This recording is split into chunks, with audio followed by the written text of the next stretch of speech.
Hey, good morning. It's episode 314 of Odd Musings. That's right, it's the pie episode. That's right. Oh, we should have pie on the episode today. Yes. Of course, now we're all going to want pie. Me, I usually like a chocolate pie or a key lime pie. Not much for much of the fruit pies. Don't care for the cherry or the pecans or things like that. But hey, not everybody is. How's it going, Scott? It's going good. It's been just the weeks just fly by. It's been crazy, but in a good way. I'm very busy with real estate still, so that's good. And keeping things moving forward. Yeah. No, it's been a busy couple weeks since we were last on the air. And made a quick trip down to Florida, checked on Dad, did a few things down there at the house, and then did take him to a ball game. Him and Mom and I went to see the Tampa Bay Rays and the Phillies play at Tropicana Field. Had a good time. Nice. Got some insanely huge nachos. They have these pulled pork nachos that were really good. And they're like literally it's like this big, comes in a tin this deep, and they're so piled high. We ate maybe half to maybe 2/3, but it was just too much food. But of course, for me too, I ate some of the nachos, but I had a Cuban too there because I saw they had a Cuban stand. So when in Florida, you must have the Cubans. I do love a good Cuban sandwich, and I knew we weren't going to make it to the Columbia this time, so which I need to get back to Columbia because it's been too long since I've been to the Columbia for a good Cuban. So, but yeah, so I got back and then been working ever since, and getting ready to leave next week Tuesday for San Diego Comic-Con. God, already. That's crazy. Yeah. I gotta get me a lanyard still, but they sent me my badge already, and I don't want to show off too much information, but yeah, there it is. So with all its security and everything else tied into it. So, but hey, we got a lot of fun stuff to talk about and get caught up on. I have not watched today's Secret Invasion yet. Yeah, me neither. But I did watch last week so far, so we'll talk a little bit about that too. But hey, why don't you get us started, Scott? All right. Well, Team China's Real Estate. Why? Because you matter. That's right. Even though we utilize latest and tools and technology to maximize your home buying experience, we never forget at its core, it's a people business. So a lot's been going on with real estate. Market's been going up. One of the things that we're starting to see, though, the reality of our economy. House prices have gone up something like 148% over the last couple of years, while wages have only gone up 26%, if I remember right. That's not a good scenario. So there's a lot of people who are starting to live off their credit cards because of the rates of inflation. If you're in a house with a high mortgage rate, you might want to consider, while the market's still hot, downsizing, selling off that house, taking what cash you can and putting it towards a large down payment towards a smaller house with a smaller mortgage payment. So this is a perfect economy for that kind of thing. Also, if you have secondary homes like investment properties or rentals, you may want to get rid of those as well. So give us a call, 586-232-5144. We'll do a full market analysis, tell you what your home is worth. And it's not just, we don't just do a quick little internet search and just tell you what the computer says. We come out, we see your house in person. We take into account all the specifics of your house, good and bad, what upgrades you have, what things are you lacking. We take all that into account to tell you a very accurate analysis of what your house is worth. So, and then we can help you, downsize to an easier mortgage so you're not struggling so much, because the last thing you want to do is put your whole life on credit cards, because that's a hole that is hard to get out of. So give us a call, 586-232-5144. Excellent. And then we have, I'll post it here in the phone number into the comments there. There you go. All right. And we have Larger Family Chiropractic Center, PC. They are located in Belleville, Michigan and Dexter, Michigan. They take great pride in providing the finest chiropractic care to each and every patient, offering on-site digital x-rays. Massage therapy is, I think, still might be going on a little bit longer because they've had some delays in starting up their new stuff. They also offer aromatherapy, vitamins, all in a family-oriented environment. Give them a call, 734. Oh, sorry, I lost the number there. My phone. There we go. Right here. Call now, 734-697-4244. Or you can find them online at Lawrence Family Chiropractic Center PC on Facebook or LawrenceFamilyChiropractic.com. Sweet. So, yeah, we got a lot of topics to cover, between, us having a week off and all the stuff on. And Well, since we talked yesterday, they dropped a new Ahsoka trailer. Yes. Actually, I haven't even watched it yet. I saw a little tiny like the starts pop up. I was so busy yesterday, I actually didn't sit down and watch it. I watched it during the All-Star game last night, but let me pull it up here because we do need to get it. We haven't had a letter from Disney in a while. So, a second here, get that going there. Boom. Share the stream screen, and there it is. Oh, all right. And war is inevitable. One must destroy in order to create. We are no Jedi.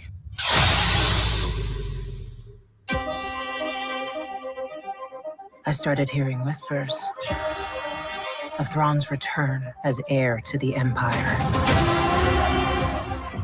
What happens when we find Thrawn?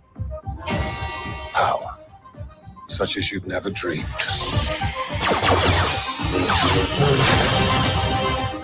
I've spent most of my life fighting a war. That's why I'm trying to convince you to help me prevent another one. You and I both know who could help you with this. She's still just as stubborn as ever. I bet your master found you difficult at times. Anakin never got to finish my training. I walked away from him, just like I walked away from Sabine. You never made things easy for me, Master. As a Jedi, sometimes you have to make the decision no one else can. But I'm counting on you to see this through. Nice haircut.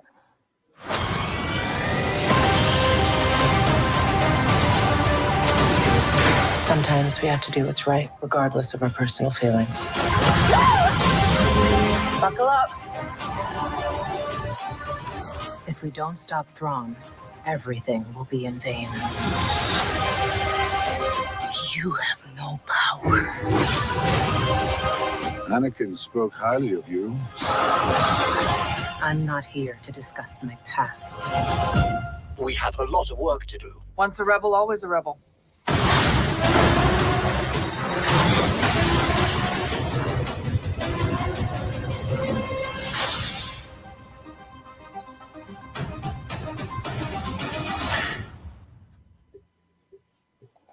Nice. like I said, it looks amazing. Looks great. So some things that came out of that when she's talking to Braylon, I think is his name, Ray Stevenson. Stevenson or Stevens? I think it's Stevenson. Stevenson, yeah, who recently passed away. Mm-hmm. They're in the Veil of the Force there, the world between worlds or whatever they call it. Yeah. Because you can see the way it is in the background there. So it looks like they're encountering within there. So that's cool. Did you notice the astromech droid? Yes. What it's designed after? I didn't notice that. So I saw people posting the comparison, but R2. Let's see if I can get the picture. Actually, I'll do this one. R2. So if you go back to, here we go. Share this.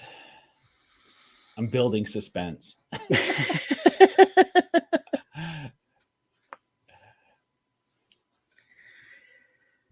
Okay, so you go to the original R2-D2 toy. That's the proportions in the Ahsoka trailer of the R2 unit that they show. Oh, and it's got okay. These two teardrop things on the side here, which is they have those little dents there in there. Yeah. So they made it to the exact proportions of the original R2 toy. So that's what that R2 unit's designed after. Yeah, that's got to be a Filoni bit too. Oh yeah, yeah. So that's cool. Well, one of the pictures up there, the one right to the right of the one you just had, that's a little bit better picture. You can see it more standing up. To the right. This one? To no, over to the left. Left? No, to the right of your original picture. I don't know what you're talking about. From the left. This one? There, yeah. Yeah, okay. That's more of a... So see how Better big the center eye is compared Yeah. to, and that's how the proportions are on that. So I thought that was Okay. a funny Easter egg. Oh, listen, I know Filoni's gonna have a ton in there, but I noticed like these Force wielders can't call them Jedi or Sith because they're got orange. Right. They're They're not. I think what they're doing is like, I think they're exploring like the gray Jedis. yeah. So whereas Ahsoka doesn't follow the light or the dark fully, she leans towards good, and I have a feeling this is going to be a similar philosophy, but they lean towards the bad instead. And Yeah. I think the orange is, that's why it's not full blown red. But of course, they are, of course, just like every other Sith and everything else, looking for more power. Yeah. So they're probably more like the Punisher. Yeah. They're probably like good guys doing bad. So I don't know, but I'm looking forward to it. I love what Filoni's doing. It's nice we get a 2-episode premiere. Yeah. I wasn't sure how long the Ahsoka series is. I don't think it's very long. I think it's only about 7 or 8 episodes.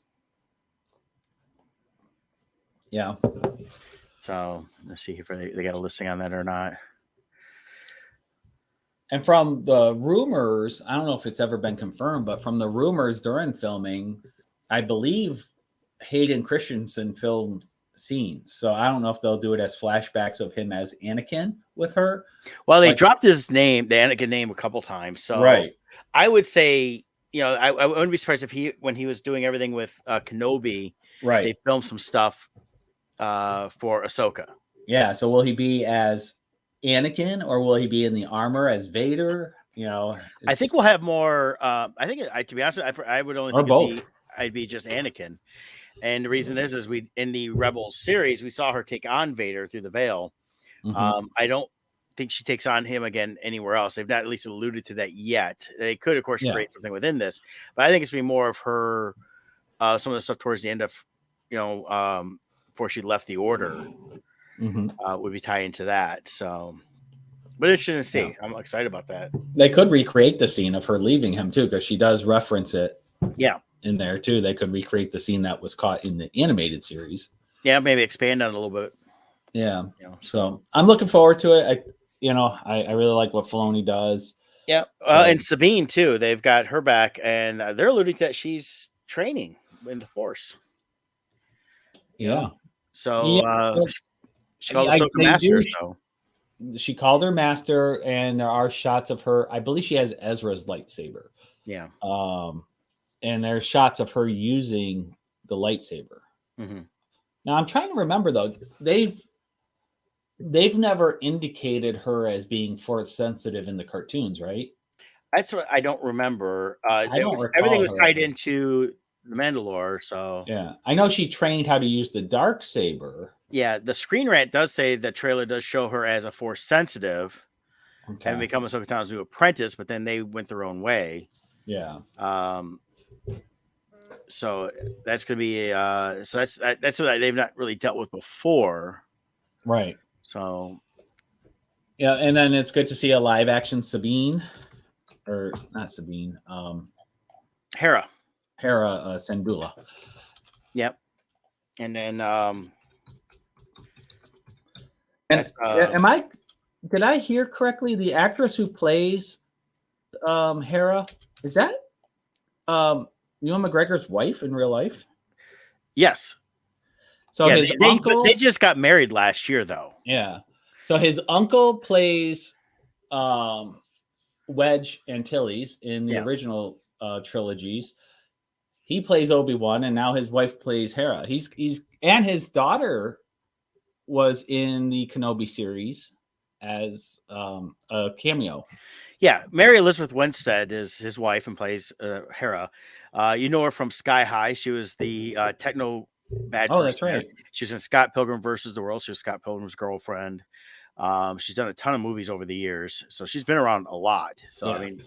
I mean, if you Google her, I knew who she was, but I was trying to see what other stuff she was in. Just tons of stuff. So yeah, dating back, she's like 38 right now, but she did like the Birds of Prey, Harley Quinn, which I have never seen.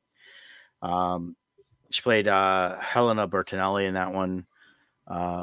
She goes all the way back to 2007 for Live Free or Die Hard. She played Lucy Gennaro. She played Bruce Willis's daughter. So Cool. so she's been around. I like her. I think she's great. She looks great as Hera.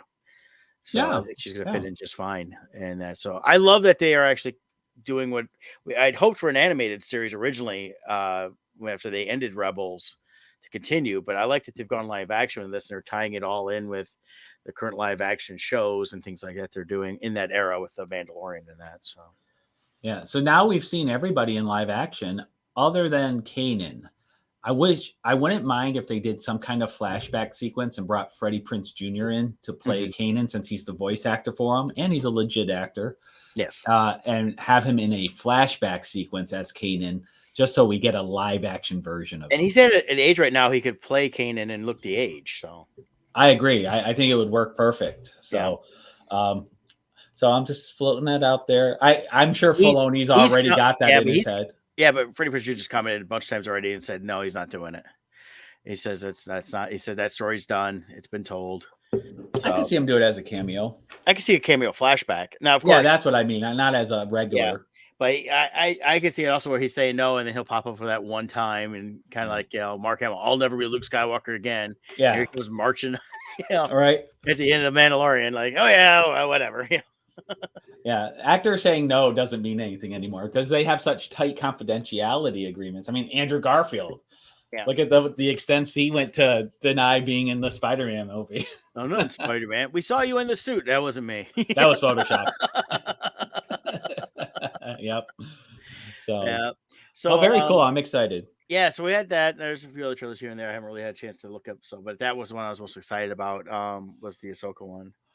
But as far as trailers have been out, though, the new Mission Impossible comes out this week. I'm looking forward. Actually, to it's out now. It came out last week, I think. Oh, I thought it came out this week. See, I kept thinking that too, and other people posting that too. And I looked on Imagines when I went to get my tickets for Indiana Jones to talk about, and it showed Mission Impossible through. It's got all kinds of showings now. So let's see, when is it out now? Yeah, Part 1 aims for 9.5 days.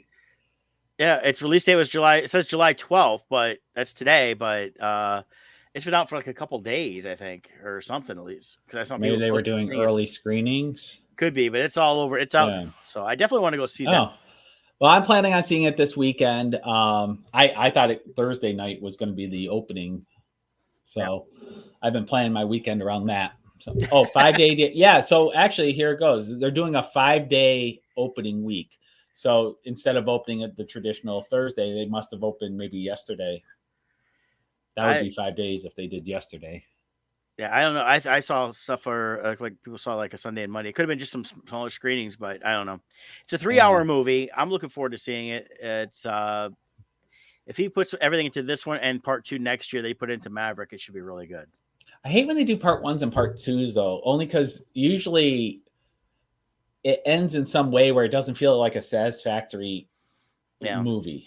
It ends in some way where it's like, oh, now I gotta wait a year to see the rest. So I hope they end it in a way where it's a good ending that just ends on a high point that it moves directly into the next one. I do too. Not some hard, gotta wait a full year to. Yeah, like the worst I think was the Matrix 2. Like that ended in the middle of the fight, if I remember right.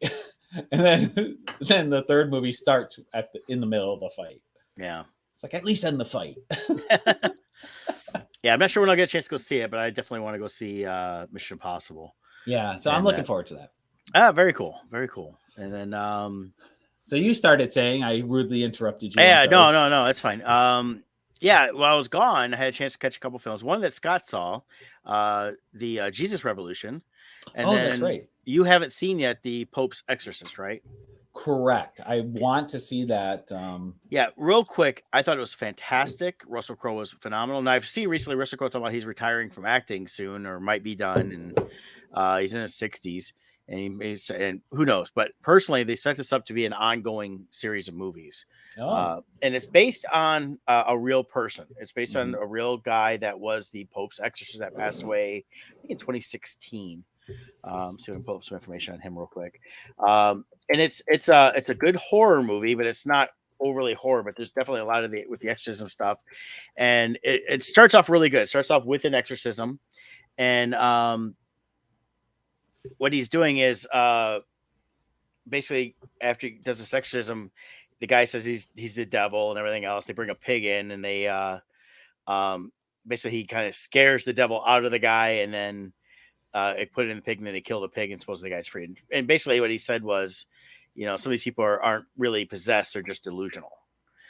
Dealing with the low mental state. They don't get too deep into that aspect of stuff, but it is mentioned again that really he only does like 2 or 3% of his exorcisms are actually real demonic possessions.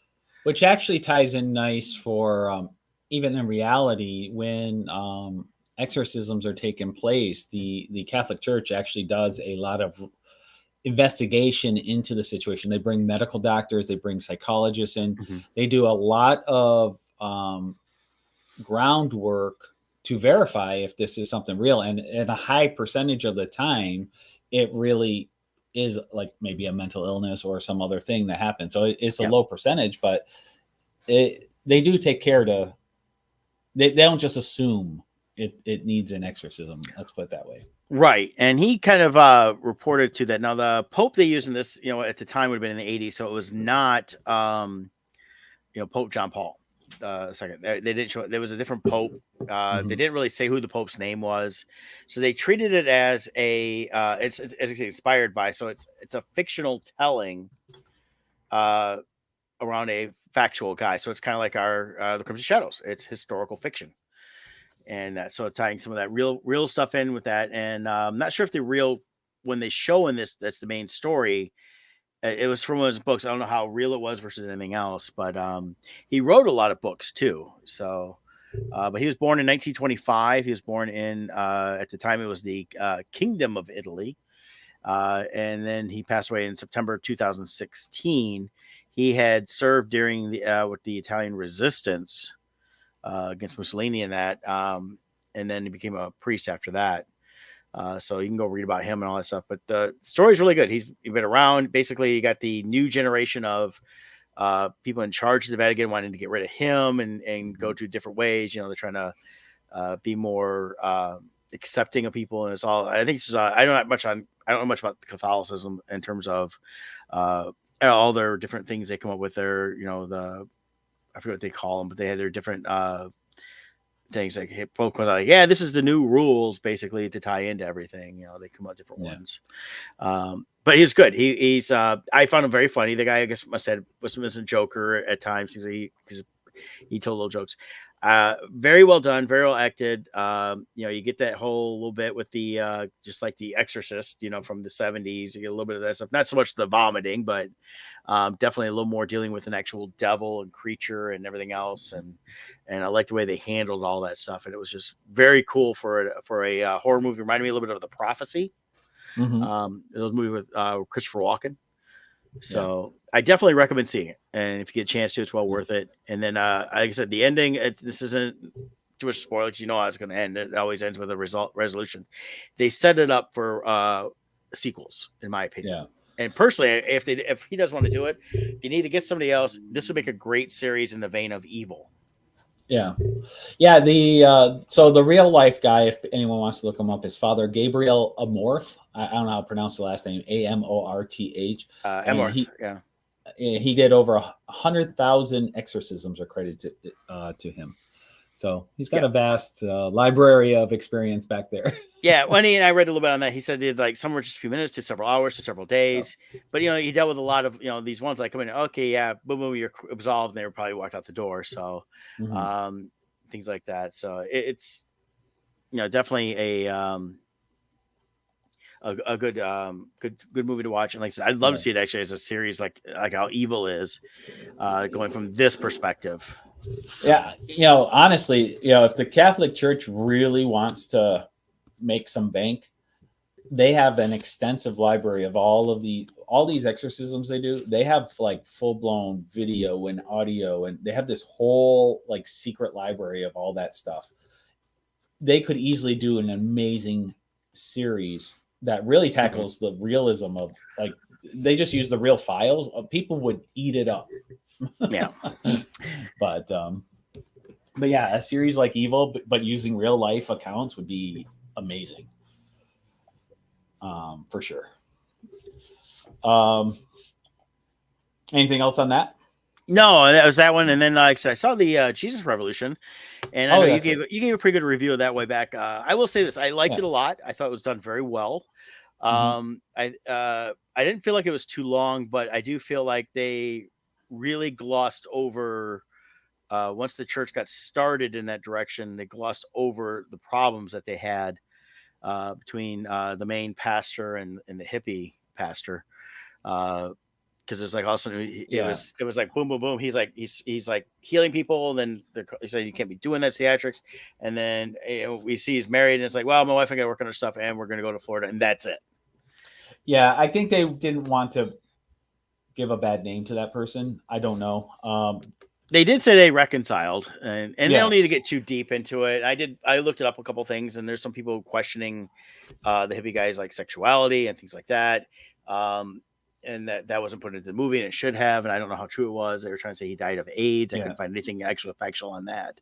But the other guy, Gary, was it Gary? The younger kid, younger guy that it was.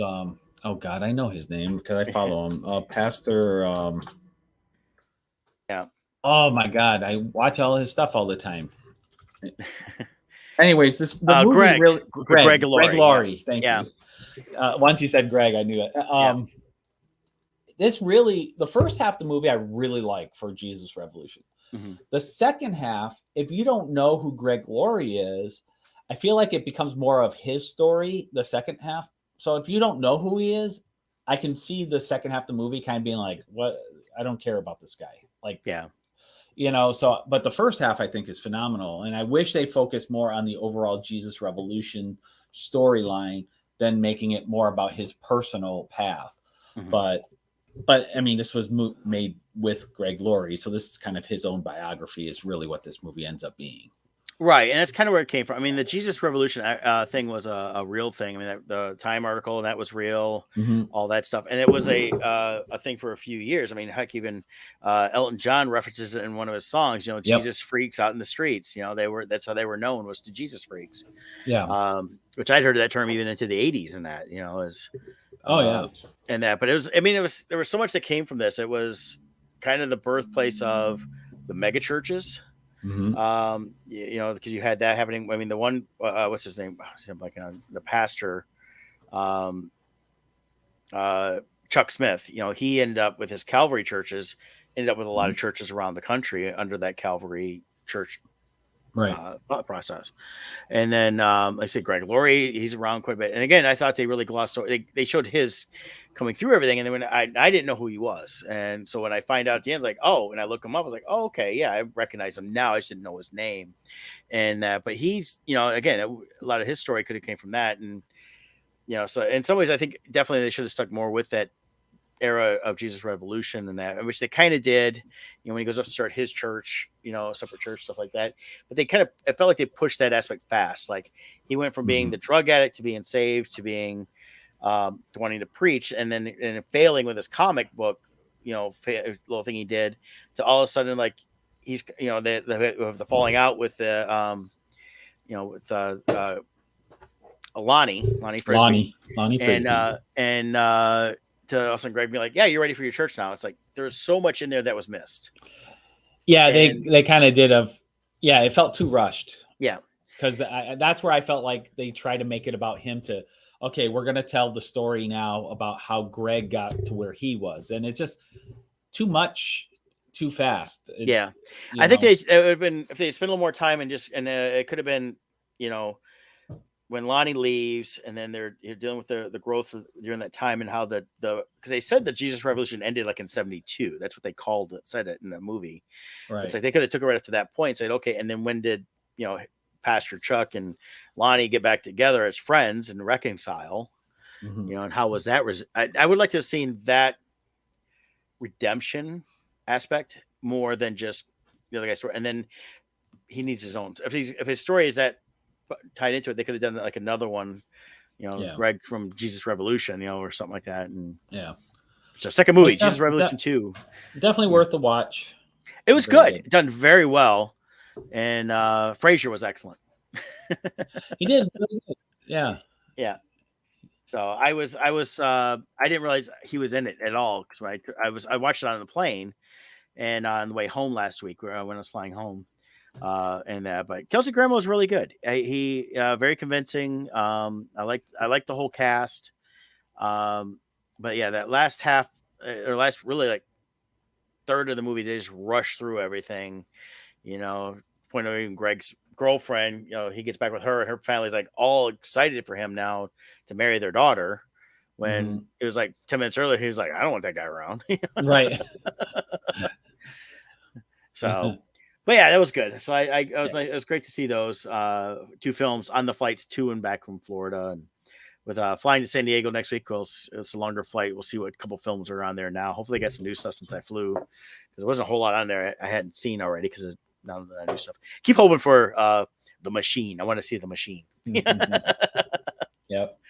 So what else? You said you saw some stuff recently. Let's see. Well, I've been doing my Star Trek marathon. So this last week I watched Star Trek Insurrection and Star Trek Resurrection. It's interesting. So far I've been loving all the Star Trek movies. Now I got to these ones. Really, this is where the Star Trek movies started falling apart, I think. They just felt like glorified TV episodes instead of movies. Insurrection definitely felt like a TV show expanded. It didn't even feel like a finale. The Resurrection, that's where the Romulans clone Jean-Luc Picard. That one could have made a good season. That would have been a good story arc for a season, and then the movie would have been a good finale for that season. But it also didn't have the movie feel. It didn't have that gravitas to it that a movie typically has. So those two movies were kind of like just so. Fun to watch still, but just felt like I was watching the TV series. I always enjoyed them. But yeah, it was, I think First Contact was the best one they did. My favorite was Generations, where Shatner was in it. Well, I kind of consider that one like a mix. Since it is Generation, I did it both. But just the First Contact was good. That felt like a movie. Yeah, and that's what I liked about that one. Yeah, and then when you get into Nemesis and Insurrection, it's they're a little more like episodes, things like that. It's I think the hardest part with that was when you look back, and they can all say something now, but back then they were all trying to get away from Star Trek. Every single actor on the show, on Next Generation, stuff like that. Trying to do other stuff. You had Riker's directing, Jonathan Frakes. He directed two of them. He got to direct First Contact and Insurrection. Right. And then Patrick Stewart's trying to do other stuff. He's at that point doing X-Men and everything else. It's just they're all trying to move on from that, and they can't, and because they're fulfilling contracts of making these movies. Well, I think the other issue is just quantity issues, fatigue on the franchise, not from a viewer standpoint, but from a writer standpoint. Back then you had Voyager, you had Deep Space Nine, you had the Next Generation. There was so much going on. How do you keep coming up with original storylines? Right. And I think that's part of the problem Marvel's starting to run into, because they have so many series, so many movies. You start running into the problem of, I feel like we've told this story already, So we'll see where it goes on those things. But I'm still enjoying them. I think the next one is Nemesis. I'm not sure. I'll have to look.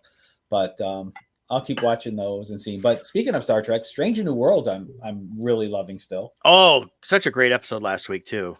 Yeah, it does have that old school feel of the original series. Yeah, and that's what I'm enjoying about it, and that's what I wanted out of a new Star Trek series. Is that old feel of what we saw in the original series and Next Generation. It was the episodic feel. Discovery just wants to be this grandiose thing, and that's where I think it's always failed, because the best one they did was the Pike season, in my opinion. I know it's coming back, people love it, great for them, but nobody really talks about it. No, you don't see anyone talking about it. But with Strange New Worlds, like this last episode, for instance, they explore like these small nuances about the human condition. So who are you if your memory's gone? Like what makes you you and that core being? And I thought they had a really cool scenario of this radiation from this asteroid was causing people to forget. And so you were kind of reduced to your base element of who you are as a person. And I thought that was cool. Yeah, and also, I mean, as long as I had been on, they kind of referenced it a little bit. Being on the planet for a long time, that essentially the planet had stalled in growth. Yeah, because people forgot. Mhm. There's just very limited on stuff, and then the one before, the week before, I liked that one too. That was the time travel one with Leanne, and that was a great one as well. I like it, and they're showcasing That was a real so many fun different, one. and they're showcasing different crew members in it too that may not be through the whole episode, but they're you get something more out of, like Ortega's. She was so it doesn't go down, stays on the ship, has to pilot the ship, and she's the one that helps save them. Mhm. The computer tells her who she is, and she kept saying it to herself, I am Ortega, I pilot the ship. It was great. I love that bit. And comes down, and and she helps save the day. It does create the time travel one Mhm. is interesting because so in that one you had a break in the timeline, and she ends up time traveling with an alternate version of Kirk to this other time frame where they have to fix the timeline, and which would eliminate his timeline. And Right. but she falls in love with him, and so this will make an interesting dynamic once our Kirk meets her. I'm sure Yeah. they're going to have an encounter at some point because she even reached out to him to call him. Yeah. So I thought that was really cool. So Yeah, that added an interesting dynamic down the road. Yeah, and that little change too got rid of the Federation. It also made him a captain sooner. There was no Pike, things like that. So it was interesting though that it was the same ship. So, Yeah, and little the real, different look, but yeah. The real change in the timeline is the elimination of Genghis of Khan. Yeah, from the timeline because they assassinate Khan. Yeah, and Khan is they're making him a little more detrimental to the world of Star Trek. So, which is cool. He's always been a great villain. Great. Well, it kind of explores in a way that age-old question. If you had a time machine, do you go back and assassinate Hitler as a baby? Yes, and that's something we talk about with the Indiana Jones too. Right. So that's what they explore here. The bad guys are going after Khan as a child, and the question is, the dilemma our main character is does she allow it to happen, knowing that this kid is going to grow up to be a monster? So do you allow the monster to live to preserve the timeline, or do you allow the because the other problem is if the monster goes away, all the timeline changes in such a horrible way, things are worse. Yeah, and that's something that's been discussed in a lot of different aspects too. Is if you go change one thing, how does it affect everything else? And that's the big question with time travel and dealing with time travel is how is that going to affect the future? It's everybody says if you go back and kill Hitler, will somebody else worse rise up? Right. Or will someone good not rise up? Yeah. For instance, World War II was essential to the creation of the United States as a world superpower. You take a World War II out of history, a lot of things changed. Even the migration patterns of the world were greatly changed because of World War II. A lot of people had to uproot and move, and all kinds of stuff happened. Yeah. I mean, this would be a completely different world right now. Yes. So well, and all the way from everything from, like you said, the migration patterns of animals to people to technology. Right. So you go back in time to World War I. Hitler was a courier back then, and there's actually an interaction where the Germans are attacked, and I believe it's a British soldier. They have orders to wipe everybody out, and a young Hitler is unarmed, and the soldier finds him, and is supposed to kill him, but the soldier has compassion and allows Hitler to go.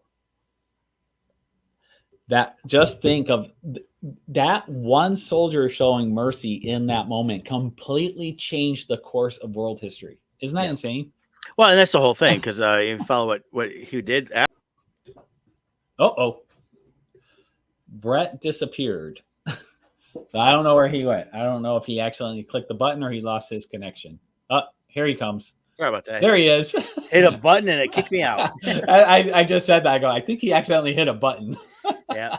So, Or but we yeah, changed the course of time and there we he go. was Yeah. erased from existence. Yeah, which is kind of funny. So, but yeah, so I mean, that's the whole thing. If you go look at the history of Hitler, through the 20s and the stuff he did, he ended up Yeah.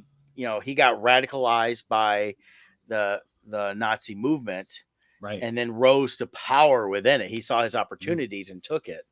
Yeah. Because he was, I mean, I would have to assume he was someone that was always an opportunistic person. Yeah. And while he was a courier, he was probably one of those guys in World War I that could find you anything. He's a tunnel scrounger, Right. and he didn't carry a gun because if he got caught, he's like, "Oh, I'm just a courier." Right. Ignore the crap I just stole over here. That's even where his famous mustache came from. Mm-hmm. Yeah, he got burned from the chemicals. Yeah, he had a big mustache and the gas mask didn't seal properly. So he cut his mustache short so it wouldn't happen ever again. Yeah. I think it was mustard gas he experienced. Most likely that was the big one during World War One. So, but someone else who fought Nazis. Yeah, it is Indiana Jones. Dun, dun, dun, dun, dun, dun. Dun, dun, dun. And that I finally got a chance to see Indiana Jones and the Dial of Destiny yesterday, and I gotta say, real quick, I loved it. I thought it was great. Wow. I it's funny seeing all these different articles pop up about it being woke, being this, being that, and none of them going, did you all even see this movie? This was an Indiana Jones adventure. There was nothing woke about it. Everyone who knows me knows I'm very sensitive to those things. Yes. And I did not get any sense of wokeness in this movie at all. I can't even think of one moment. The thing they're pointing to is the actress who they are saying are going to take up the mantle, but her character makes sense. There's a background to her as to why she would have grown up idolizing Indiana Jones, who was her godfather in the movie series, and she wanted to emulate him. So I saw no issues with the way they did this. I did not see wokeness. No, it fit a lot of different things. I mean, she in a lot of ways, she reminded me of a mix of the Karen Allen character and Indiana Jones. She would have been a better as a daughter. They'd already established the son aspect before, so making her a goddaughter and who she came with, her father being also an archaeologist, not as adventurous as Indiana Jones, but he was in the thick of things as we see at the beginning of the movie. It did make sense. Yeah, it made total sense. She wasn't shoehorned in or anything like that. I saw no issue with it. And they set her up really that whole beginning sequence, which, by the way, you and I talked real quick before, and you didn't get into the movie, which said that the de-aging. Oh my God, it looked like they went back to 1985 and shot Harrison Ford. Oh yeah, it was amazing. They did such a good job with it. It didn't look fake. It's very realistic. It didn't have that kind of slight, fake look that you get. It really blended in well. Now, from a non-related but interesting nerd fact, so the actress who plays Wombat was her nickname. I don't remember her real name. Helena Shaw. Helena Shaw. So Phoebe Waller-Bridge plays her. Now, here's what the little nerd fact for me is. So here she is playing with Harrison Ford in Indiana Jones, but she also plays with young Han Solo as L3. She ends up becoming the Millennium Falcon, basically. She's the droid that is with Lando. So she's the actress who plays L3 in the bodysuit, and she does the voice. Nice. So she's been with both young and old Han Solo. Yeah. Little nerd moment. Yeah. But I thought this was a great ending to the Indiana Jones movies. At this point in time with this movie here, I don't want them to replace Harrison Ford and try to create a brand new Indiana Jones. Let it be as it is. Maybe forever. It doesn't necessarily have to go back. The way I would do this, honestly, is find an actor to play Indiana Jones in his 30s, and just Indiana Jones is a series of adventures. You don't have to retell the story. You don't have to change the history. Just join in progress when he's 30 years old on a mission. Yeah. And you can just incorporate it that way. And again, they could do that. And if they get the right actor, do it right, I'd be fine with it. But right now, I'm like, personally, I was like, you know what? This is good. I like this ending to the run of the movies. They reference the Kingdom of the Crystal Skulls very little. I liked how they handled it. Poor Shia LaBeouf. Bye. You were killed off in the first half a minute of the movie. Well, yeah, but they also, the character itself, he went and joined the military and then went to war, which would have been Vietnam. Right. And they kind of gave a little bit of that. And, and because even they showed a character that had fought Nazis, had been in stuff that, as an older person, to the son saying, I'm joining up and going in, and he says, don't do it. And here's what's going to happen. And it did, because he saw the differences between what he had seen before versus everything else. So, but just as far as what you were talking about though, with the actors, the only actor I could, if I had to do it today, the only one that would work for me mentally is Chris Pratt. I could see Chris Pratt playing that 30-something-year-old Indiana Jones on the Adventures. I could have a few years ago, but the last few things he's been in, I can't see him anymore. Yeah. I personally, I think he would try to take it to humorous and wouldn't play it as straight. I think he would try to have too many jokes. Well, to be fair though, he's an actor. Oh, he is. Would be the director / studio, whatever, would have to. I agree. If he made it too goofy, fall apart. I think it would. I think he would. I think it would take it too goofy, and I don't think he could play it. I thought he could do it after seeing the first Guardians and then the first Jurassic World. I was like, okay, he could play more of an action guy. You want a little quips, because even he just had some quips. But I think since then, I've noticed, I feel like he's just getting too much, having to have too many of these quippy lines. I think that's more the studios though, making him fall into a niche. Like what's that? The Tomorrow War or whatever, the time travel war that he's in for Netflix. He played that serious. Yeah, but I think that if he comes into this, he'd want too many demands of making his own, and I think that it would take away from the character. I think in a lot of ways, if you're going to do Indiana Jones again down the road here, you want someone early 30s, maybe just on the cusp, kind of like who's the guy you always wanted to play Han Solo? Oh, Anthony Ingruber. Yeah. So I could see him doing it. Something like that. But like I said, after seeing this, and we'll talk more about the movie now, but I personally am good with them not going on with any more Indiana Jones. Yeah. I think ideally give the character like a 10-year break. Oh, at least.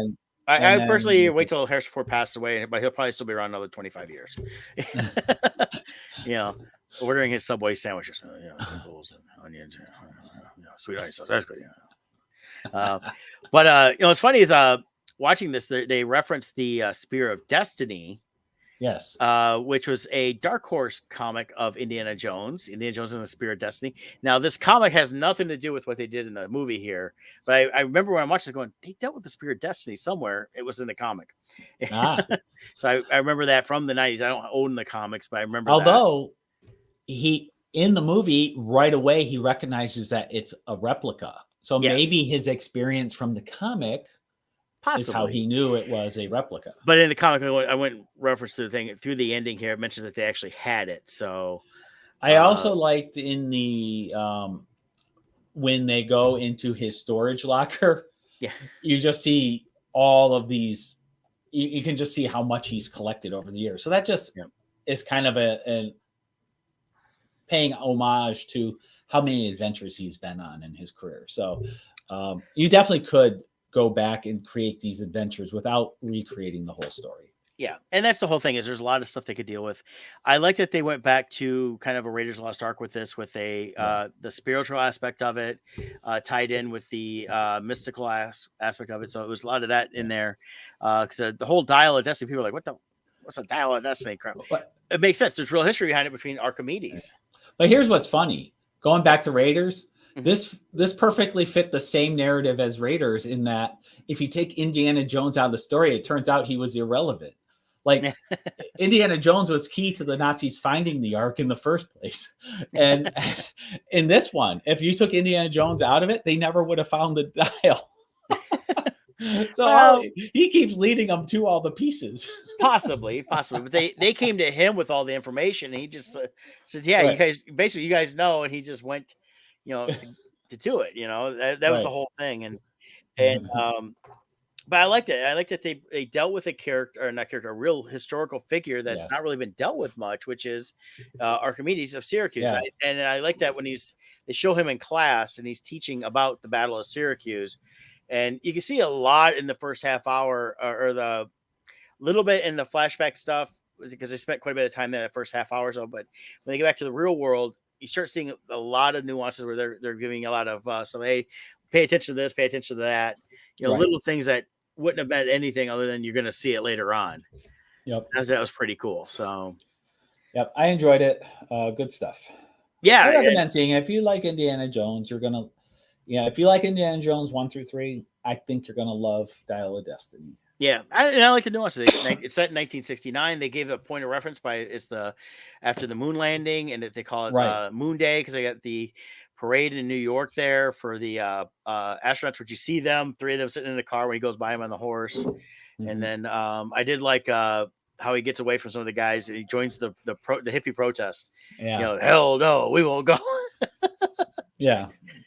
But I did notice too, last thing on with the de-aging, it looked great, but they did use his voice, and his voice is a lot more gruff now than it was back then. You can tell it's the older voice. Yeah. They did not use because they have a way with AI to change it. Yeah. So yeah, but after the first 3 to 5 minutes, I got used to the old voice with the young Harrison.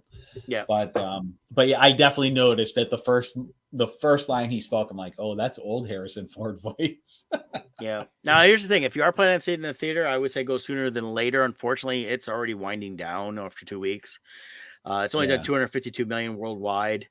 The theater I go to in Canton had a 10:30 a.m. E screening, which is the bigger theater they have there. But then everything else was in their theater 12, which sat maybe 75 people at the most. 50. Yeah. I would say it was full. There was only about 4 people younger than me, and everybody else was older than me. But it's one of those screenings. But it was also discount Tuesday with free popcorn. But unfortunately, it is winding down. I don't know why. Well, I think this goes back to I think the days of the mega movie are gone. I think there's too much competition for people's attention for entertainment. Well, the thing I'm wondering is, with all the woke talk, which I think it's a lot of people that didn't go see it, I think it really boils down to Kathleen Kennedy, and with her being such a central point of it, I think that kind of hurt the movie. Well, and that ties into the next movie too, Sound of Freedom. That got released. Yeah. This is where Disney, when you start playing politics.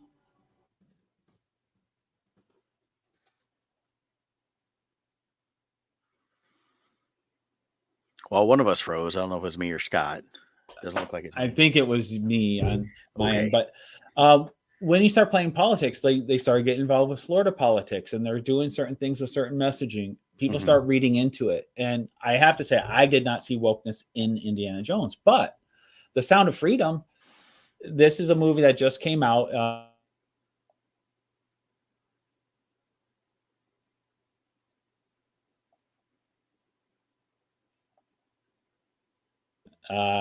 Am I freezing again? Yeah, you were freezing. This movie was done 5 years ago. And then Disney shelved it. They did not want this to get out. Through legal battles, the creators of this were able to get it pulled from Disney so that they could release it, and they did it through crowdfunding. Disney has been trying to shut this down. Mm-hmm. So yeah, when you start doing things like that, why are you putting out and then the media is attacking this. Oh, this is a far-right conspiracy, this child sex trafficking. It's well documented how sex trafficking is happening around the globe. This isn't some new topic that just popped up. This has been for Ashton Kutcher. I remember years ago, he was part of a group where they were breaking child sex trafficking rings overseas and stuff. This is a real story. And Sound of Freedom, I highly recommend. Mm-hmm. Very well done. Jim Caviezel does well. This is not a movie where you're going to walk out feeling good, but it's an important message, important movie. It's based on the real events. Tim Ballard is the guy who works with Homeland Security.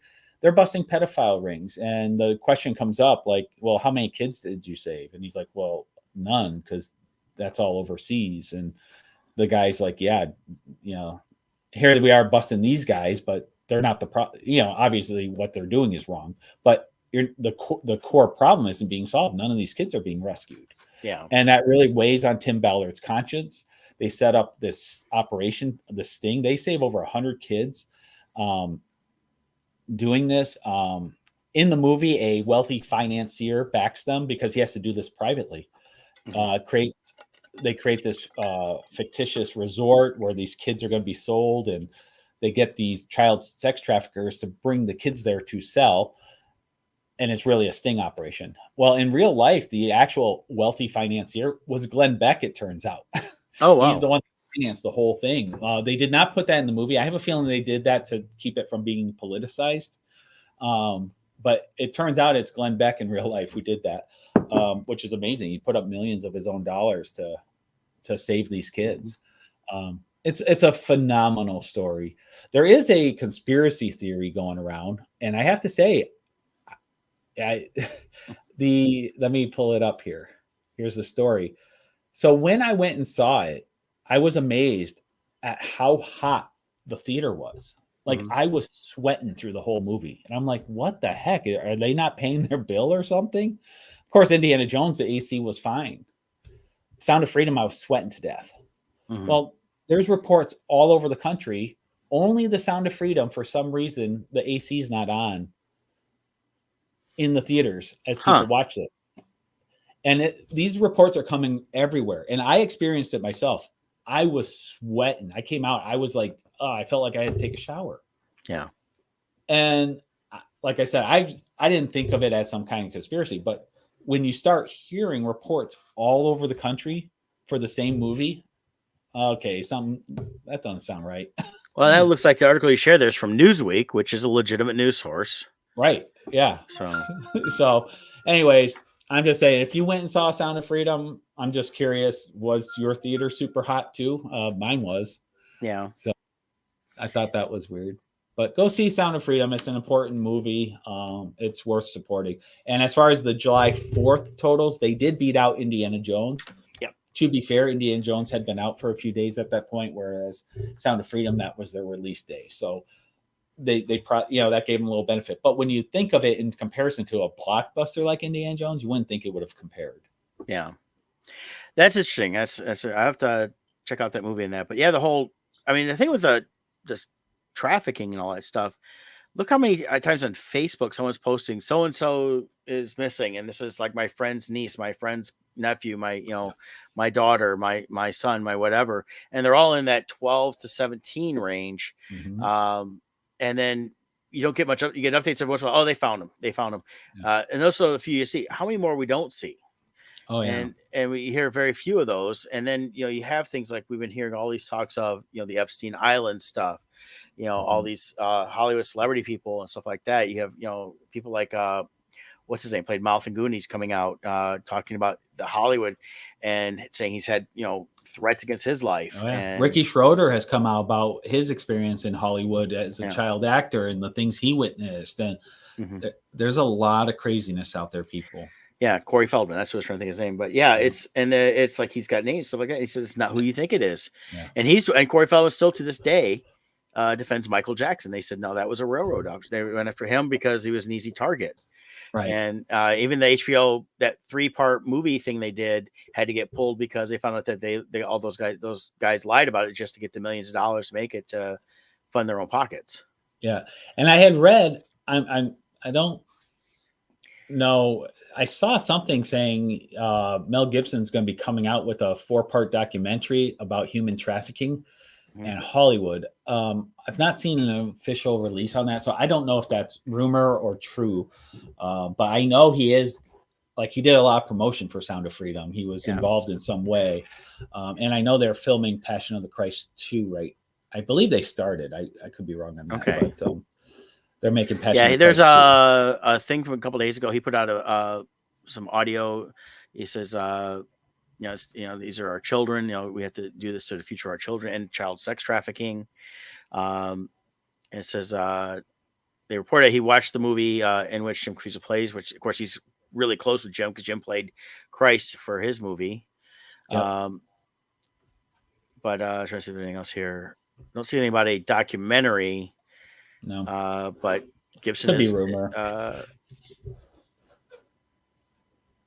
Okay, here it is. IMDb says he is not producing an Operation Underground documentary.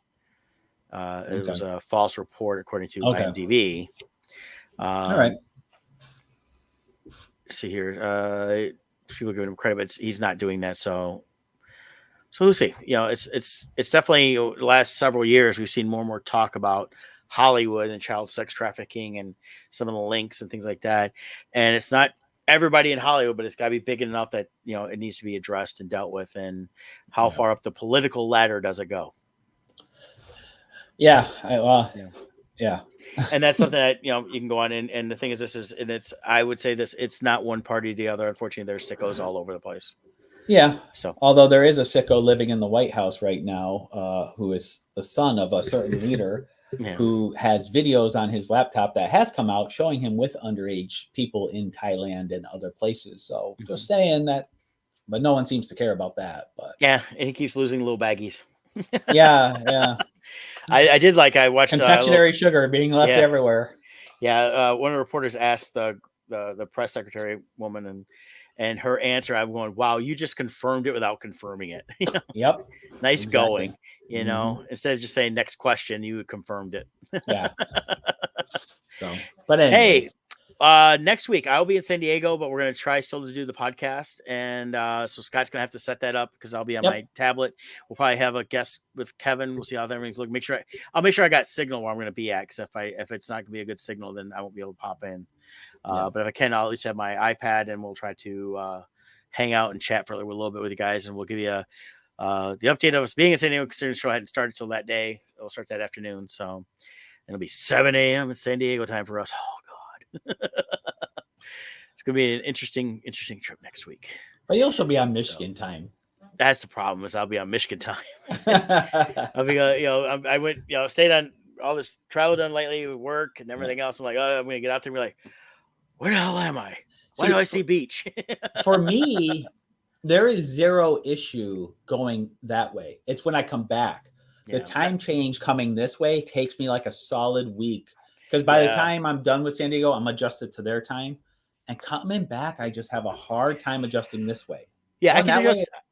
I kind of do all right, but I'll be a little tired because it's just a tiring show. Coming back, though, is we have an early flight. Our flight leaves at 7:10 a.m. San Diego time on Monday. You land at like midnight. No, you lose a whole day almost. No, we're not doing the Southwest. We're getting in at 4:10. We're doing straight flights. But still 7 a.m. to 4:10. How many hours is that in actual time? Well, it's a 4.5, 5 hour flight. But in clock time, it's like you lose 8 hours or 9 hours or something. It's a whole time change. When I get in, though, the nice thing is I'm getting in at what I'm trying to say is I get in at 4:10 or so, and it's an easier get in because at least one sun's still out for a few more hours. I get to the house, I drop my stuff off, and then it's a little easier to kind of get acclimated and stay up and then try to get some sleep that night and get back on my normal schedule versus when you and I flew back and it was late, except for the delay in Chicago, we still were getting back late here, like around 10, 11 o'clock at night. It was throwing us off at that point. As it was, we got in at 4 or 5 in the morning. Oh yeah. That was crazy. So that threw me off for 2 days. That took 2 days to recoup from that because that gets into the painful side of it. I've been up for 48 hours, it feels like. And and I've done that a few times with the overnight flights from out west, and I can't stay up that whole day. I end up having to nap every few hours, and I'm just exhausted for 2 days until I get caught up. But getting back should be fine. I'll just be more tired from the whole thing because, as you know, San Diego is a week-long experience of it's go the whole time. Oh yeah. So we'll see how it goes, but I'm looking forward to it. Not sure how much I can see everybody since I'll actually have a table in Artist Alley, and we'll get everything posted on the Bardstone site where everybody can find us. So very good. All right. Hey, talk to y'all later. Bye. Bye.